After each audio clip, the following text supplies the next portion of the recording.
Hello, I'm Dr. Kalman Andrassy, and this is the second video being recorded for the Family and Marriage Issues series for Stanton University's FMI 101 class. And today we're going to be talking about gender and sex in the context of family and family policies. So, we're going to start with a little bit of a discussion on the differences between sex and gender, um, so that you can begin to understand contextually where the state of sociological examination of these topics is going to be coming from. The first term, sex, that refers to the biological differences between, in this case, men and women typically, and one's role in reproduction. So that's going to be based on either anatomical or genetic categories. So genetically, you have various chromosomes, and a typical female would have two X chromosomes, whereas a male would have an X and a Y chromosome. Of course, anatomically, we're talking about uh, different means of participating in sexual behaviors. So having a penis or a vagina typically would be the typical differentiation between that.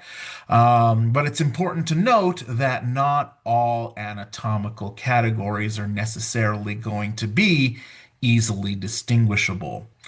And we have intersex individuals that don't necessarily fit into either the genetic or the anatomical category. So some intersex individuals may actually have an extra sex chromosome. So you have XXY instead of XX, or XYY instead of just XY.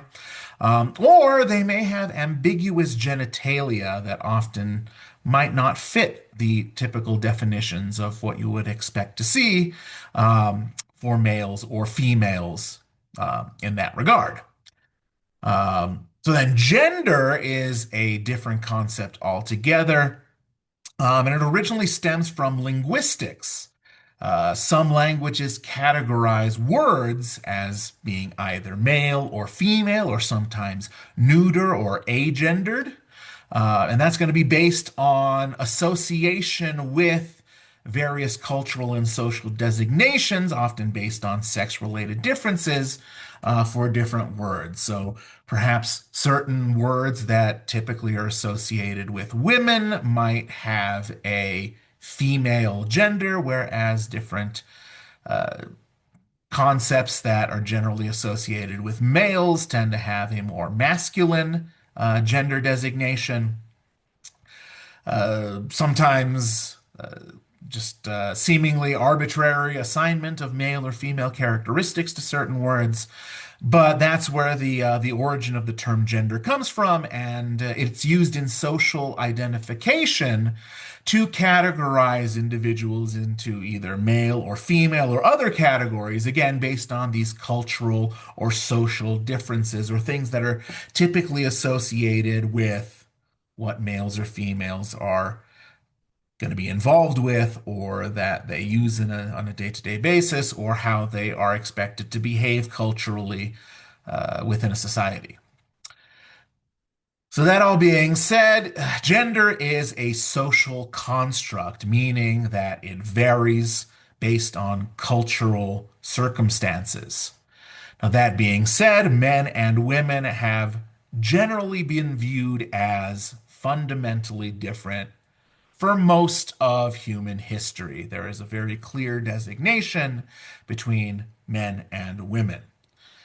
And some of that seems to be backed by science and things like that. Women tend to solve intellectual problems differently.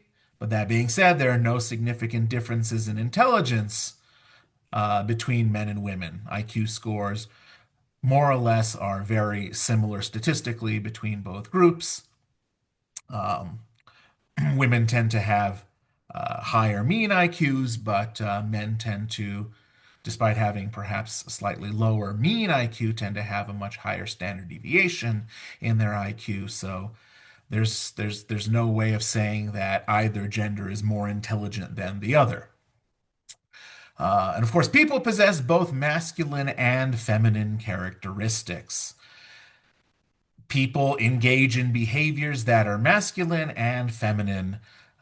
Sometimes they have physical features that are more masculine or feminine. In fact, in Western culture, oftentimes men with more feminine characteristics are determined to be more attractive than men with more traditionally masculine characteristics present in their facial structures and things like that. And that being said, most cultures have a binary view of sex and gender. And of course, there are exceptions to that. And certainly in Western culture, there is more of a growing acceptance of a non binary view, especially of gender. But there are individuals noted as being transgender, and those individuals, they exhibit social characteristics or participate in behaviors that are typically going to be more associated with the opposite gender. And then transsexual individuals are going to be those individuals that actually undergo some sort of a sexual reassignment through surgical means, and often participate in hormone treatment or hormone replacement therapies in order to be more physically attuned with the opposite sex or gender. So some examples of actual gender differences that are kind of taught in the Western world in particular. So we have to start by understanding that, again, gender being a social construct is a learned behavior, and gender socialization is the process by which we are taught the norms associated with being male or female in the culture that we are born into.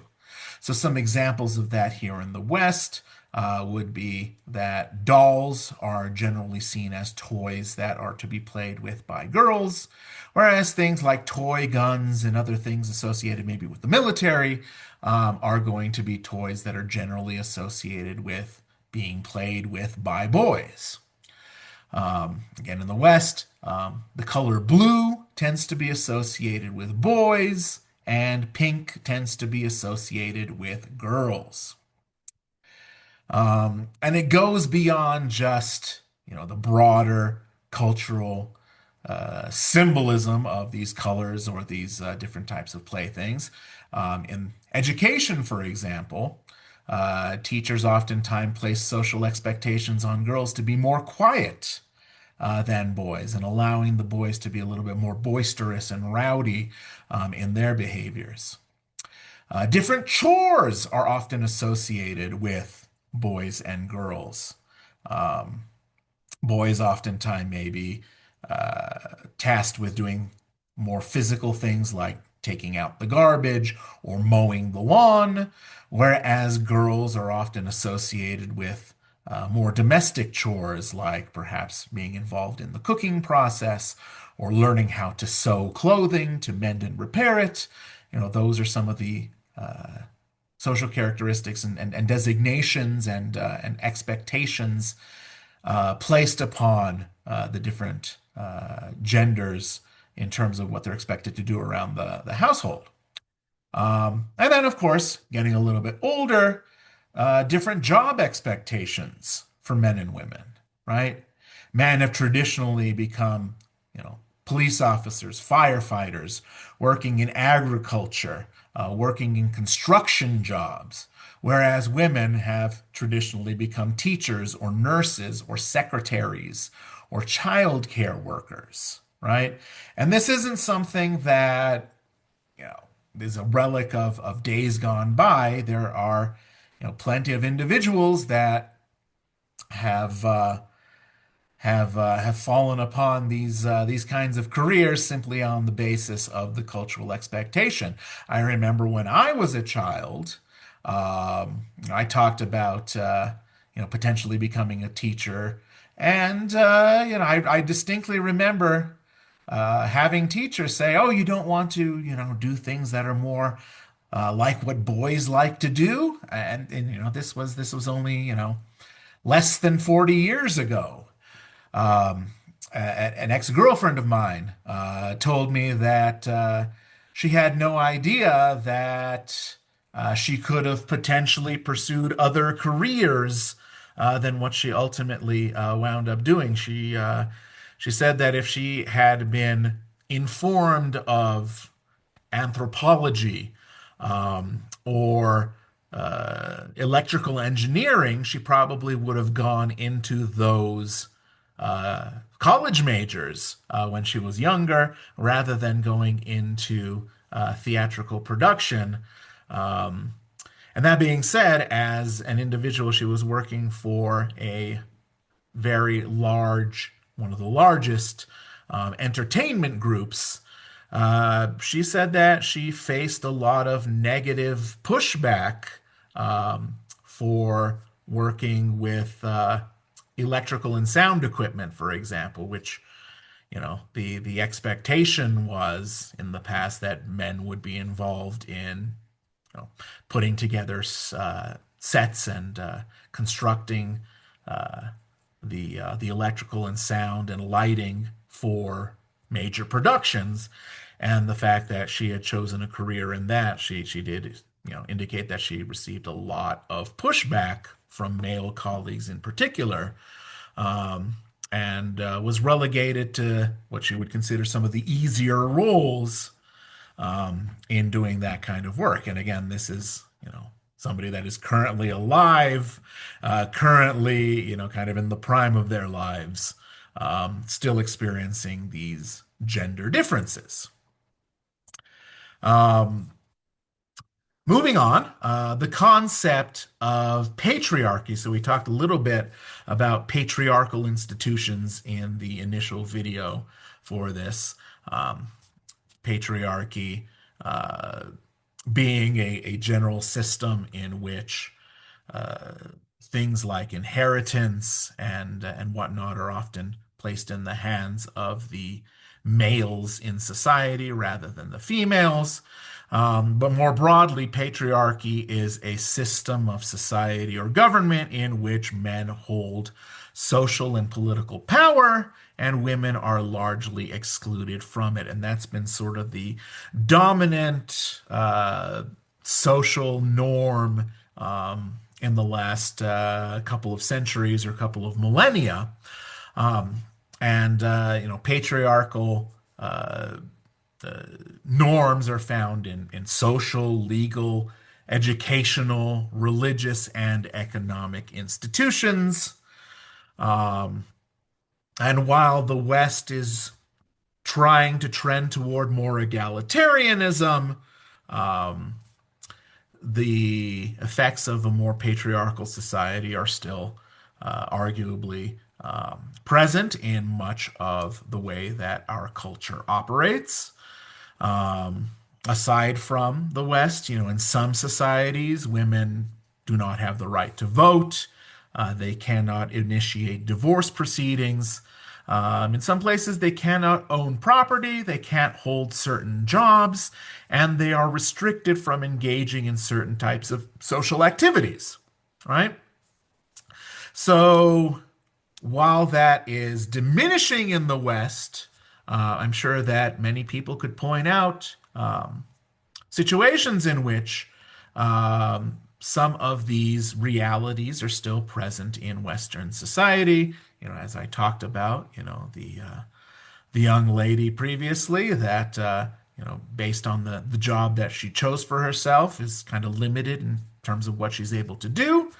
Some of that stuff is still present even in a place like the United States.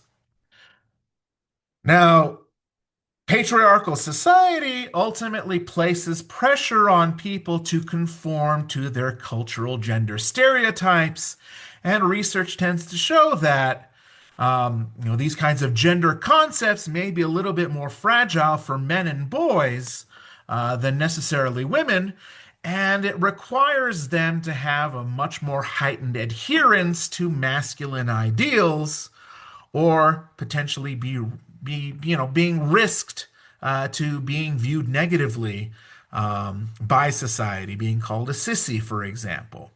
And that leads to a phenomenon referred to as toxic masculinity, where people adhere to these gender roles almost to an absurd degree, even if it is potentially harmful in terms of the types of social interactions that people wind up having.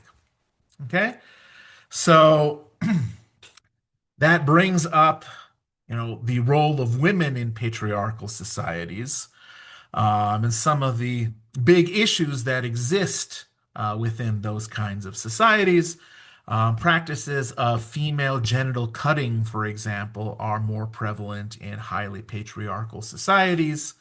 Clitoridectomies, which is the removal of the clitoris, which is a sexual organ responsible for female sexual pleasure, is practiced in pretty significant part of the world.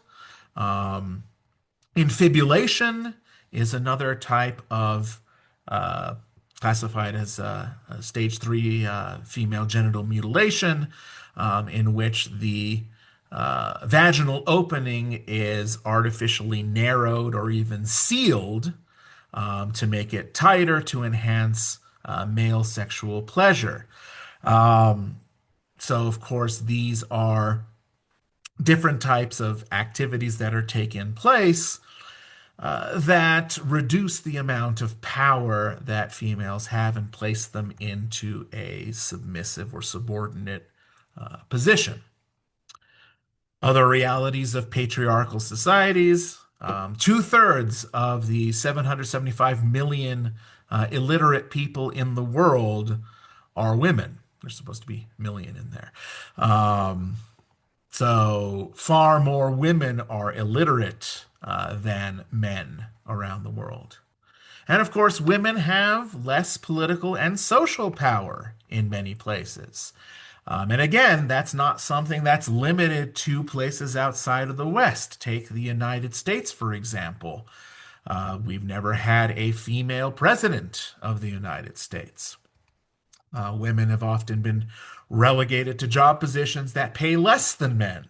So even today, women make far less on average than men, again, on account of gender roles and gender stereotypes that have been in place socially and oftentimes religiously for really thousands of years now. Okay? In addition to that, one in three women around the world have experienced some sort of physical or sexual violence at some point in their lives. Okay?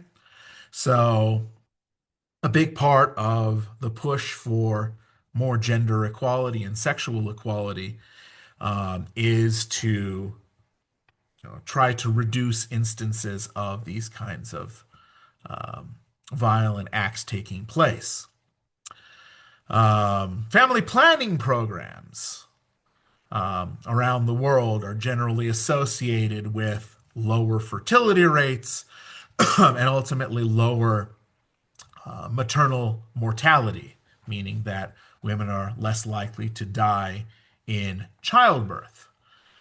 And around the world, many women want to delay or avoid pregnancy so that they can receive an education, avoid problems with early childbirth, and also to avoid sexually transmitted diseases and things like that. And it would cost about $9 billion to provide full contraception to every man and woman that wanted to receive it in the developing world. But some examples of how here in the United States there are some limitations being placed on that. President Trump has removed U.S. contributions to such programs, and so about 50 million women worldwide are expected to be cut off from contraception programs. And domestically, the Trump administration has cut tens of millions of dollars from Planned Parenthood, which is an organization that would provide family planning services, provide contraception. But a lot of those cuts are related to the fact that a lot of Planned Parenthood locations also do perform abortions, which is considered it's a policy that the Trump administration is vehemently against. Okay, so that hopefully gives a little bit of an overview of the role of sex and gender in families and family policies. Again, potentially taking a more sociologically feministic approach to understanding the role of gender in the family, or specifically the role of women around the world, and some of the challenges that they may face in their experience being part of social and cultural institutions that oftentimes place them below males in some instances. But that being said, it's not something that is, you know, saying that only women experience negative impacts in family related policies and programs from government, or just culturally and socially in terms of their day-to-day activities. That wouldn't be fair to say either. And we could definitely talk about the experiences of men as well in society, but just starting from that perspective and understanding that a lot of the types of social policies and social issues that we're going to be talking about in future videos here oftentimes are due to the inequalities that specifically women face from a social and a cultural perspective. Okay, so I hope that you'll continue to watch some of these videos, and we're going to go into further detail and examine families from different lenses and different perspectives, so that we can come to an understanding of the way things work in the Western world, particularly in the United States, and places where potentially there might be some room for improvement, perhaps. All right. Thank you very much, and have a fantastic day.